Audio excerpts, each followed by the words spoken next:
Bonjour mes amis de lumière, j'espère que vous allez bien.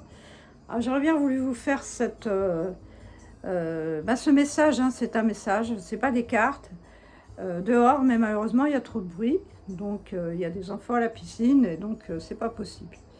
Donc je vais vous lire, j'ai relevé des textes que j'ai rassemblés, qui me paraissent pertinents, parce qu'on parle beaucoup de la souffrance, on parle de transcender la souffrance, on parle de l'accepter, on parle de pardonner, mais on se dit comment faire. Et là, j'ai découvert avec des physiciens, chercheurs, Greg Braden, que vous avez certainement entendu parler, Joe Dispenza, et les autres. Donc, je me suis intéressée à leurs travaux, et donc j'ai relevé ce qu'ils disaient, et ce que j'avais envie de vous partager. Voilà. Je ne sais pas si ça vous plaira, mais en tout cas, moi, ça me parle, parce qu'en fait, ça nous donne des indices pour gérer nos émotions, et je pense que c'est très important. Des émotions, j'en ai comme vous, hein, plus ou moins fortes.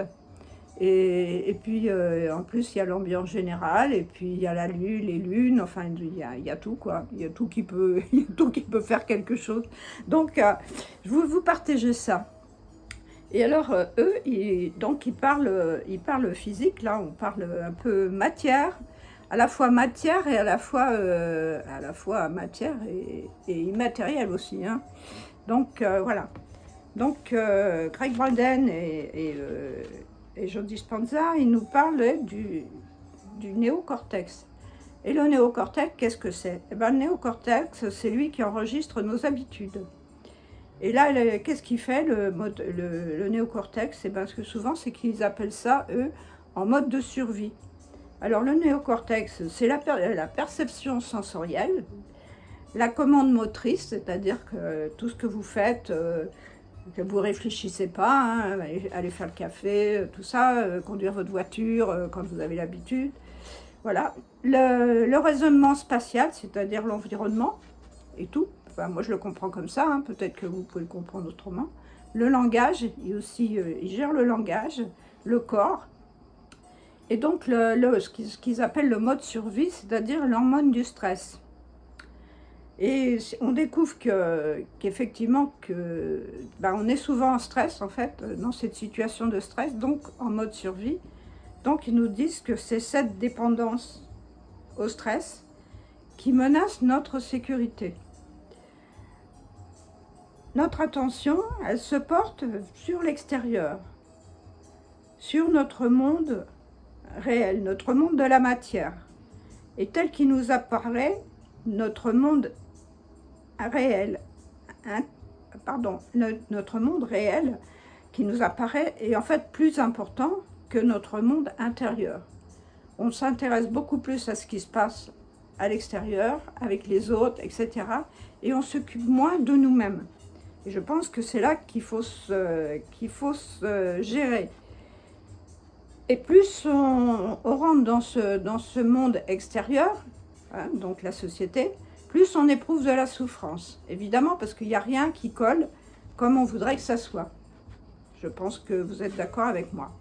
Et donc on éprouve de la souffrance, de l'angoisse, de l'inquiétude, de la peur, de la colère, de la frustration, de l'impatience et de l'agressivité. Et on est en proie au jugement et à l'opposition, ce qui provoque des conflits. Donc on est encore plus stressé.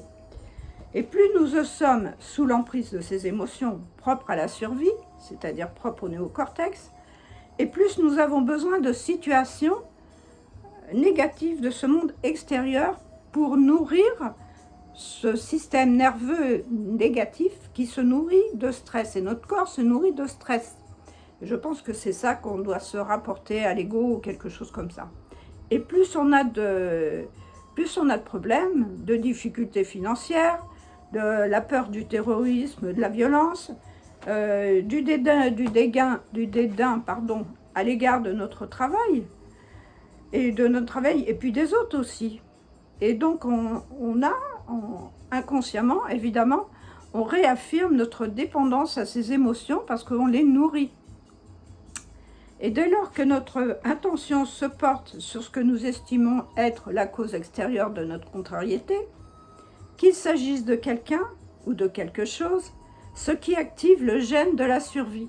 Donc, le néocortex se met en mode hamster, n'est-ce pas? On connaît bien ça, le mode hamster. Et donc, ça, c'est le syndrome de la prophétie autoréalisatrice. C'est-à-dire qu'on retombe toujours dans le même schéma et on va se nourrir des expériences du passé, que ce soit pour soi ou que ce soit pour les autres. En faisant ça, on donne une partie de notre énergie, de notre pouvoir, au monde extérieur.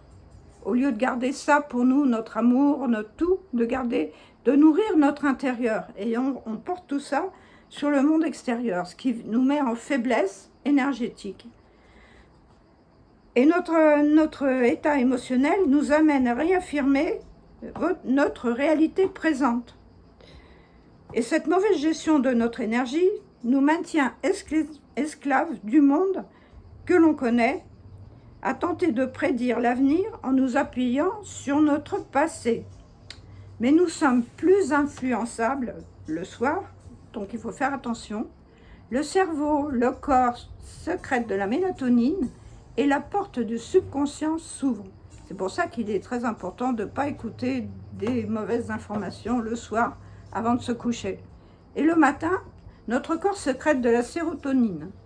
Et si on alimente sans cesse ces émotions de survie, il nous est impossible de croire en nous-mêmes.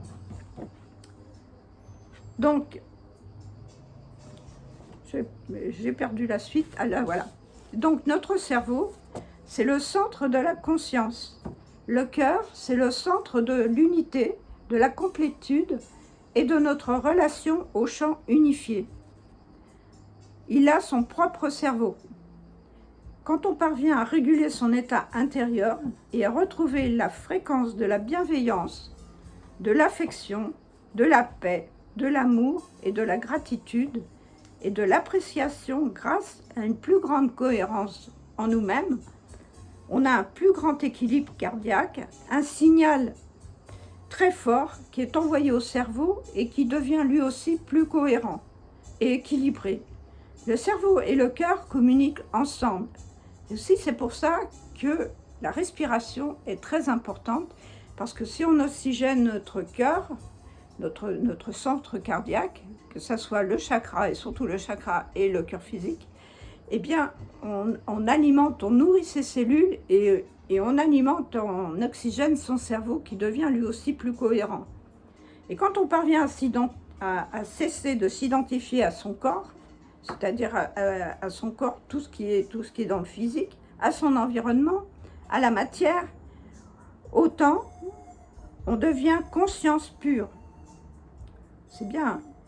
En plaçant sa conscience sur le monde énergétique, immatériel, on se relie au champ unifié dans lequel il n'existe plus de séparation.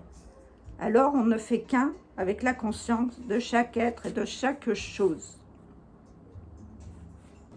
C'est beau, hein? Donc il faut vivre dans le cœur et éprouver, vivre dans le cœur, gérer son état émotionnel puisque ça vient du néocortex, pour trouver la complétude et l'unité et pour se rapprocher de notre rêve. Et pour se rapprocher de notre rêve, eh bien, il faut éprouver des sentiments de gratitude, d'abondance, de liberté, d'amour. Et on ouvre la porte du subconscient et on reprogramme le système nerveux autonome.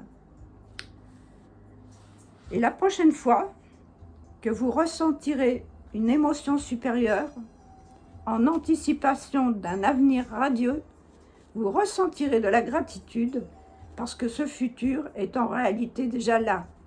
Sachez que le pire qui pourra vous arriver sera de commencer à guérir.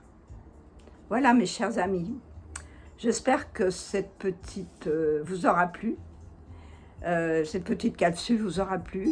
J'ai été éprouvée de venir vous partager ça parce que j'ai trouvé ça très important.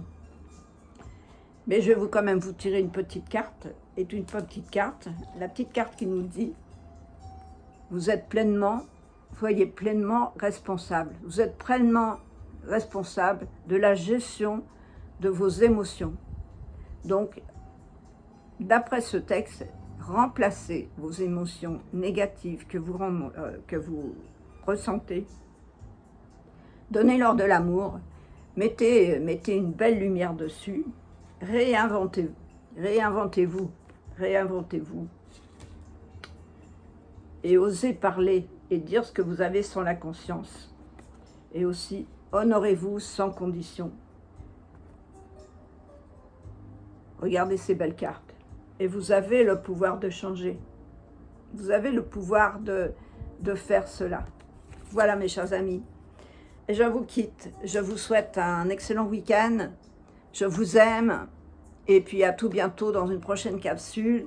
N'oubliez pas de vous abonner, de me laisser des likes, des commentaires. Et merci à ceux qui se sont abonnés. Merci aux nouveaux. Merci à ceux qui vont venir. Merci à tout le monde. Plein d'amour pour vous. Au revoir.